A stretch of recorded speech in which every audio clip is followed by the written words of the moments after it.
ഇങ്ങനെയൊക്കെ കൃഷി വരും 30% ഡാമേജ് വരുന്ന ഒരു ഫ്രൂട്ട് ഐറ്റത്തിന്റെ വെറൈറ്റി വീഡിയോ കേട്ടാ. ഈ കാണുന്നതാണ് പൊട്ടുവളരി. ഇതാണ് ഇതിന്റെ ഉൾവശം. ഫ്രൂട്ടായിട്ട് ഉപയോഗിക്കാം, പച്ചക്കറിയായിട്ട് ഉപയോഗിക്കാം. ഈ കിടക്കുന്നത് പൊട്ടുവളരിയാണ്. ഒരു 100 കിലോ പൊട്ടുവളരി വിളവെടുക്കാൻ 10 മിനിറ്റ് മതി. 100 കിലോ വെണ്ട വിളവെടുക്കുന്നതുകൊണ്ടല്ല, 2 പേര് വയ്യോളം നിൽക്കണേ. അതാണ് ഇതിൻ്റെ വ്യത്യാസം. പൊട്ടുവളരി നവംബർ മുതൽ ഏപ്രിൽ മാസം വരെ കേരളത്തിലെ അടിപൊളിയായിട്ട് ചെയ്യാൻ പറ്റിയ ഒരു വെറൈറ്റി ഫ്രൂട്ടാണ്. മറ്റുള്ള സ്റ്റേറ്റിൽ നിന്നും രാജ്യത്തു നിന്നും ഈ പൊട്ടുവളരി വരില്ല എന്നുള്ളതാണ് ഇതിൻ്റെ ഏറ്റവും വലിയ പ്രത്യേകത. അപ്പം ചോദിക്കും എന്തുകൊണ്ട് വരുന്നില്ല എന്നുള്ളത്. വന്നാൽ മിക്കവാറും വണ്ടിയെ വെച്ച് തന്നെ പൊട്ടിപ്പോകാനിടയുണ്ട്.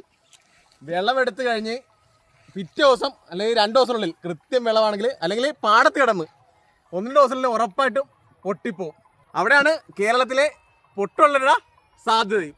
പൊട്ടുവളരി ലാഭം നേടിത്തരുന്നതാണെന്ന് പറഞ്ഞ് അപ്പോൾ അതിൻ്റെ പുറകെ മാത്രം പോയിട്ട് കാര്യമില്ല കേട്ടോ. ഈ ഏരിയ എന്ന് വെച്ചാൽ എല്ലാവിധ പച്ചക്കറികളും ഒരേപോലെ പ്രാധാന്യം കൊടുത്തിട്ടുണ്ട്. ഒരു വലിയ ഏരിയയാണ്. അപ്പോൾ നമ്മൾ ചെയ്യുന്നതെന്ന് വെച്ചാൽ ഓരോ 50 സെൻറ്റ് ഇങ്ങനെ ഇട്ടുകൊണ്ടിരിക്കും. ആകുമ്പോൾ ഒരു 700 കിലോ വെച്ച് വിളവെടുക്കാനുണ്ടാവും. അതുപോലെ ഇത് മാർക്കറ്റിംഗ് കൃത്യമായിട്ട് ചെയ്യണമെങ്കിലുണ്ടല്ലോ അടിപൊളിയാണ്. അല്ലെങ്കിൽ സമയത്ത് മാർക്കറ്റ് ചെയ്യാൻ പറ്റില്ലെങ്കിൽ പാടത്ത് കിടന്ന് തന്നെ പൊട്ടിപ്പോവും. ഇത്തവണ കുറച്ച് പണിയും കിട്ടിയട്ടാ. അപ്രത്യക്ഷമായിട്ട് ഈ ഒരു സമയത്തിനിടക്ക് മഴ വീണായിരുന്നു. അപ്പോൾ മഴ വീണ് കഴിഞ്ഞാൽ ഒരു കാരണവശാലും ഇത് മേടിക്കൽ ആൾക്കാർ. ചൂടുള്ള സമയത്താണ് ഇതിൻ്റെ ഏറ്റവും വലിയൊരു ഡിമാൻഡ് വരുന്നത്. വിളവെടുക്കുന്ന സമയത്ത് കണ്ട ആളെ കൂടുതലിട്ടുകൊണ്ട് ഏറ്റവും പെട്ടെന്ന് വിളവെടുത്ത് മാറ്റുന്നതാണ് നല്ലത്. വെയിലാകുമ്പോൾ തന്നെ പാടത്തുനിന്ന് സാധനം കയറിപ്പോണം. അതെ ആദ്യം പറിക്കുന്ന സമയത്ത് ഇങ്ങനെ ഇങ്ങനെ പറിച്ചു പറിച്ചിട്ടുണ്ടത്. ഇങ്ങനെ പറിച്ചു പറിച്ചിട്ടും ഇത് കഴിഞ്ഞ ദിവസം ഉണ്ടായ ഒരു വലിയ കാ പൊട്ടിപ്പോയതാണ്. ഇത് കണ്ടത്. അപ്പം ഇങ്ങനെയുള്ള കായൊക്കെ ആണെങ്കിൽ ഏറ്റവും വിളഞ്ഞ കാ നമുക്ക് വിത്തിനായിട്ട് ശേഖരിക്കാവുന്നതാണ്. ഇത് പ്രധാനമായിട്ടും കൊടുങ്ങല്ലൂർ ഭാഗത്താണ് കൂടുതലും കൃഷി ചെയ്ത് പോരുന്നത്. ഓരോ കൃഷിയിടത്തിൻ്റെയും ഘടനക്കനുസരിച്ച് നമ്മൾ കൃഷി ചെയ്ത് മാറ്റം വരുത്താറുണ്ട്. ഇതിൽ ഫുള്ള് ഓപ്പൺ പ്രിസിഷൻ ഫാമിംഗ് എന്നുള്ള ഹൈടെക് രീതിയാണെങ്കിൽ മറ്റുള്ള ഭാഗത്ത് ചിലപ്പം പരമ്പരാഗത രീതിയായിരിക്കും നമ്മൾ അനുവർത്തിക്കുന്നത്. ഈ കണ്ണൊക്കെ ഫുള്ള് ഡാമേജാണ്. അപ്പോൾ ഏറ്റവും നല്ലത് മാത്രമാണ് ഇവിടെ ഇപ്പോൾ വണ്ടിയിലായിട്ട് കൊടുത്തു വിടുന്നത്.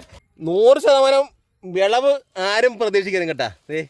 ഈ ഫ്രൂട്ടായിട്ടാണ് തന്നെ കാഴ്ചയുടെ അറ്റാക്ക് ഭയങ്കരമാണ്. നമ്മൾ ഇടയ്ക്കൊക്കെ ഈ തോട്ടങ്ങളിൽ 50 സെൻറ്റ് എന്ന രീതിയിൽ ഒരേ എണ്ണ വെച്ച് കുമരാത്തെ ഫിറമോൺ ട്രാപ്പ് സ്ഥാപിച്ചിട്ടുണ്ട്. കുറേ അങ്ങനെ വീഴും. അന്നേരമൊക്കെ കുറേയൊക്കെ പോകും.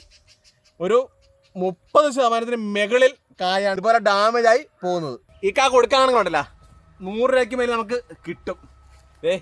ഇത് നിലത്ത് കിടന്നതിൻ്റെ ഒരു പ്രശ്നം കൊണ്ടാണ്. പാടത്ത് ഈർപ്പമുണ്ടെങ്കിൽ ഇങ്ങനത്തെ കേടൊക്കെ ഉണ്ട്. അതായത് ഇതുപോലത്തെ കേട് പാടത്തിൻ്റെ ഈർപ്പം കൊണ്ടുണ്ടാകാണ്. ഇതൊക്കെ കായ്ച്ചാണ്. ഇതൊക്കെ കായ്ച്ചയുടെ പ്രശ്നങ്ങളാണ്.